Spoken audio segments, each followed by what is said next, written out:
Mr. White and his son Tom can put in a large crop.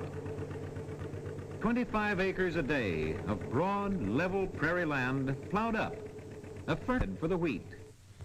After the soil is prepared, drilling time. Into the hopper of this drill goes about 1 bushel of seed for every acre of ground. A mechanism regulates the flow of seed down through each of these tubes. At the ends, these are like tiny plows, each making its own furrow into which the seed falls, the loose soil covering the wheat as it is planted. After the planting, Mr. White looks for rain. Rain to keep the dry soil from blowing and to germinate the tiny grains. Rain enough to cause his wheat to grow, but not the severe storms that often beat down his growing crop or drown it in stagnant pools of water. Rain to keep harsh, sand-laden winds from whipping out his... While the wheat is growing, wheat farmers have other tasks, dairying, for example. A quick dinner for the cat. The milk and butter thus secured are welcome additions to the diet and income of the White family. Much time is occupied also in making necessary repairs. There are social activities as well. Mom! Yeah? I have a letter here for you. Who's it from? I think it's about the 4-H club meeting. Open it, will you? My hands are dirty.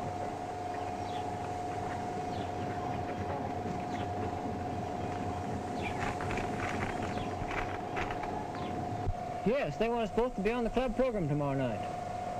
Do you think you can get your face cleaned behind? Well, I'll work on it. At this time, we will have several project reports given by various club members.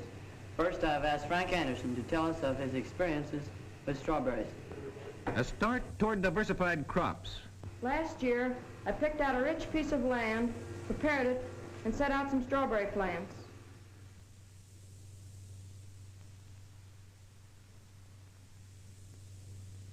I took care of them, and this year we have plenty of berries for our own use. Training in cooking. And I found that very careful sifting of the flour will improve the texture of the cake. At least my little brother seemed to like it.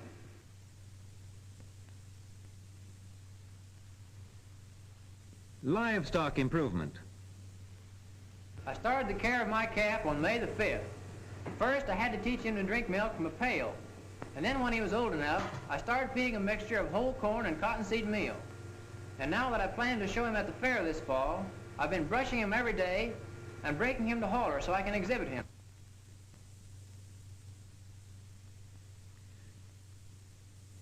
Such activities as the 4-H clubs combine the social and business life of the youth in the wheat farm belt. But now the warm sun and the kindly rain have brought the crop to maturity. The heads full of mature seeds are beginning to bend as a sign of ripeness. Mr. strides into his field of golden grain and takes a few sample heads for testing.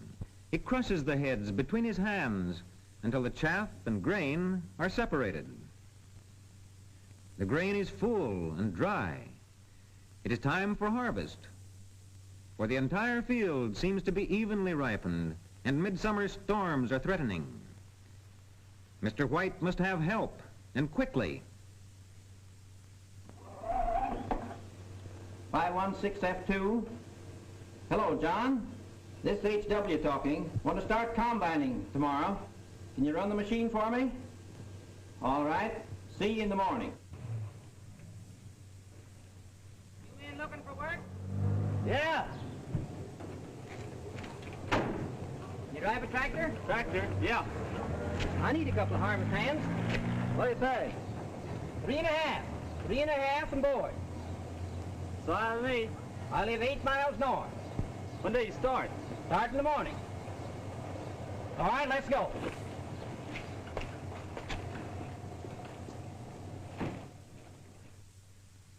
The ripened wheat must be harvested and stored without delay, and the combine is Mr. White's way of doing it.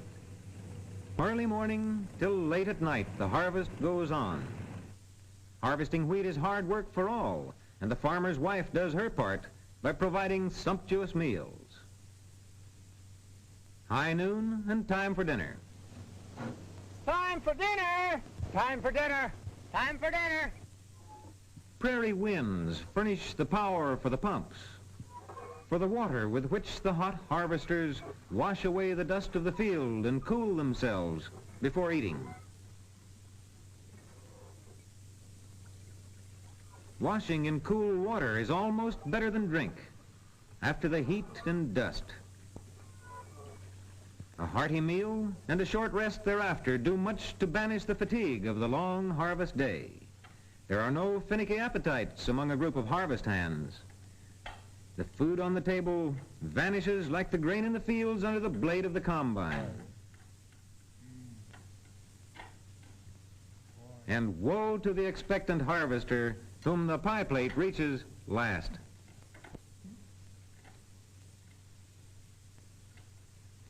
After dinner, dishwashing for the women folk, and the men are once more back in the dust of the harvest field. The sky promises at least temporary continuance of clear weather. And the combine goes tirelessly on, making the best of each sunny hour. A sudden storm at this time might ruin all the standing crop. The combine reel turns constantly, each blade reaching out and bringing back the heads of ripened wheat to the cutter bar. They fall backward and downward upon an endless canvas belt which passes them on into the body of the machine. Here, the grain is separated from the chaff.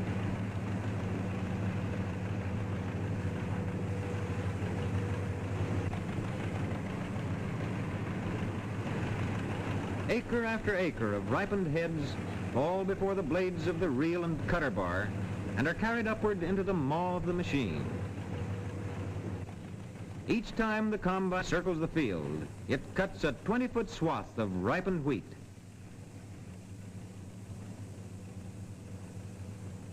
The modern combine cuts just below the head of the grain and leaves the straw standing. The tall stalks are later plowed under for fertilizer.